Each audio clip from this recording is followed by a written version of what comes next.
पिछले 6 दिनों से केरला की तिरुवनंत एयरपोर्ट पर ब्रिटिश रॉयल नेवी का F-35B फाइटर जेट खड़ा है। ट्रंप की साजिश ये थी कि भारत के एयर डिफेंस सिस्टम को आंका जाए। क्या भविष्य में अगर कभी ऐसा कुछ होता है तो भारत का एयर डिफेंस सिस्टम अमेरिका के F-35 को कैप्चर कर पाएगा? क्या वह उससे आइडेंटिफाई कर पाएगा? लेकिन यह दावा और सोच दोनों बहुत पीछे रह गई जब भारत के स्वॉर्डफिश ने 2000 किलोमीटर की रेंज के पहले से ही उसे आइडेंटिफाई कर लिया। कहानी में असली ट्विस्ट तो तब आया जब भारतीय वायुसेना ने दबे शब्दों में ये खुलासा किया कि ब्रिटेन के इमरजेंसी सिग्नल SQAA 7700 भेजने से बहुत पहले ही हमारे स्वदेशी integrated air command and control system यानी IACCS ने इस अदृश्य विमान को आसमान में पकड़ लिया था। पूरी दुनिया का सुपर पावर है जो पूरी दुनिया को बिग ब्रदर बड़े कॉप की तरह ट्रीट करता है, उनके अपने जहाज उनसे नहीं संभल रहे हैं। मुझे ऐसा लग रहा है वो टपक रहे हैं। Sorry for being so casual about it, but it looks like that. America के कहने पर भारत की हवाई शक्ति को परखने का एक दुस्साहस था।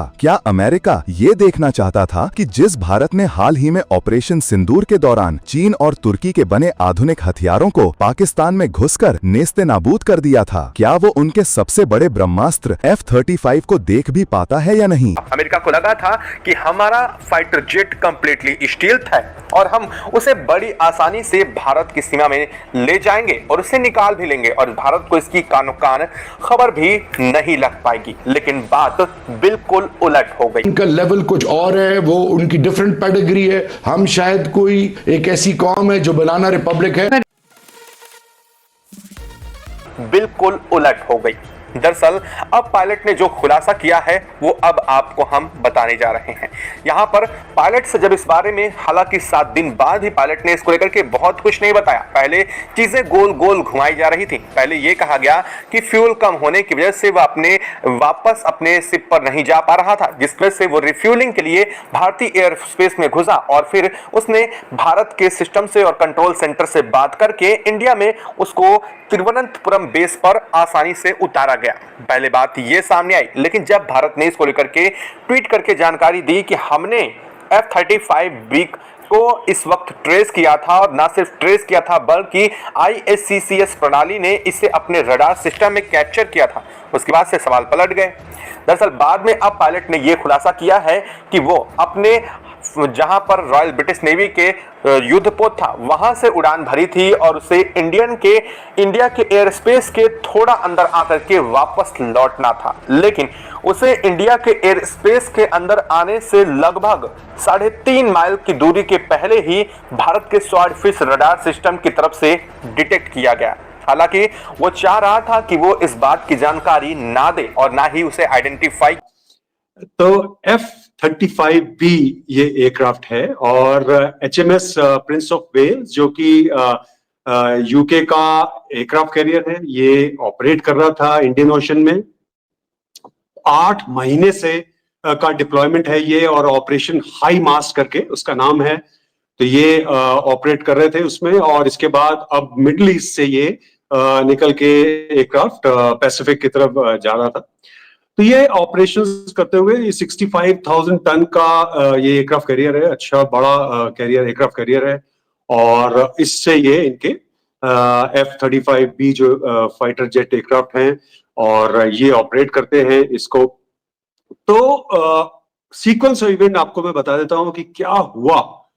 तो जैसे इंडियन एयरफोर्स ने भी एक स्टेटमेंट जारी किया कि हमारा जो ADIZ एयरक्राफ्ट आइडेंटिफिकेशन जोन जो होता है हमारा, उसके ये बाहर ऑपरेट कर रहे थे। तो तिरुवनंतपुरम या त्रिवेंद्रम कह लें आसानी में, तो उसके जो एयर डिफेंस आइडेंटिफिकेशन जोन के जो है वहां पे चेन्नई का लगता है और वो 100 किलोमीटर तक सी के अंदर चला जाता है। उसके आगे जो है वो मालदीव्स का शुरू हो जाता है। तो अगर कहा है इन्होंने कि हमारे एयर डिफेंस आइडेंटिफिकेशन जोन के बाहर ऑपरेट कर रहे थे, इसका मतलब ये मालदीव्स के ADIZ में ऑपरेट कर रहे होंगे। तो वहां पे ये एयरक्राफ्ट जो था इसको कोई इंजन जो था उसके कुछ इश्यू हुआ, उसमें या तो थ्रस्ट रिडक्शन हुआ या थ्रस्ट फुल्ली डेवलप नहीं हो पा रहा था। याद रखिए कि इंडियन ओशन में इस समय मॉनसून है और मॉनसून में इंडियन ओशन बहुत ज्यादा जो है रफ हो जाता है। अब जो F-35B एयरक्राफ्ट है, ये एयरक्राफ्ट जो है रोल करके जो कि ना अपना जो एयरक्राफ्ट के ऊपर चल के और टेक ऑफ कर लेता है, लेकिन जब लैंडिंग के लिए आता है तो ये वर्टिकल लैंडिंग करता है। तो इसमें अगर इंजन का इश्यू आ जाए, आपके पास पूरा थ्रस्ट नहीं है, तो आपको लैंडिंग करना बहुत मुश्किल हो जाएगा, क्योंकि ये बिल्कुल हेलीकॉप्टर की तरह ऐसे लैंड करेगा, ऐसे हेलीकॉप्टर की तरह लैंड करेगा। तो ये वर्टिकल लैंडिंग करनी है इसको, और अगर आपके पास सफिशिएंट थ्रस्ट नहीं है तो आप लैंडिंग नहीं कर सकते हैं, और वो भी इतने रफ सी में मॉनसून के टाइम में तो असंभव हो जाता है, क्योंकि जो एयरक्राफ्ट कैरियर भी होता है बिल्कुल छोटा सा दिखता है। तो हेड्स ऑफ टू ये फाइटर पायलट्स और उनका स्पेशली जो नेवी के नेवल एविएटर्स हैं और हेलीकॉप्टर पायलट्स, क्योंकि बहुत डिफिकल्ट कंडीशंस में ये लैंड करते हैं। वो जो एक शिप होता है वो रोल भी कर रहा है, पिच ऊपर नीचे भी जा रहा है, तो बहुत टफ कंडीशंस होती हैं।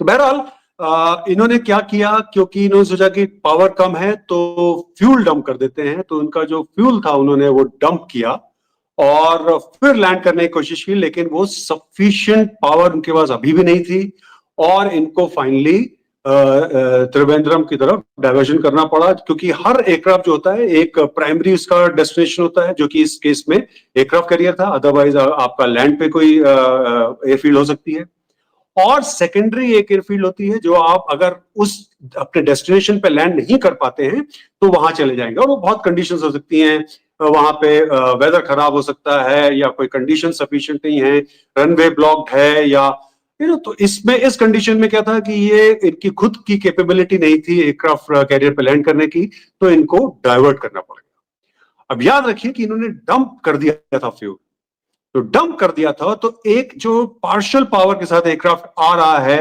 और वो त्रिवेंद्रम की तरफ आया, तो इनका फ्यूल भी कम हो गया। अदरवाइज सफिशिएंट फ्यूल होता इनके पास, लेकिन फ्यूल भी इनका कम हो गया।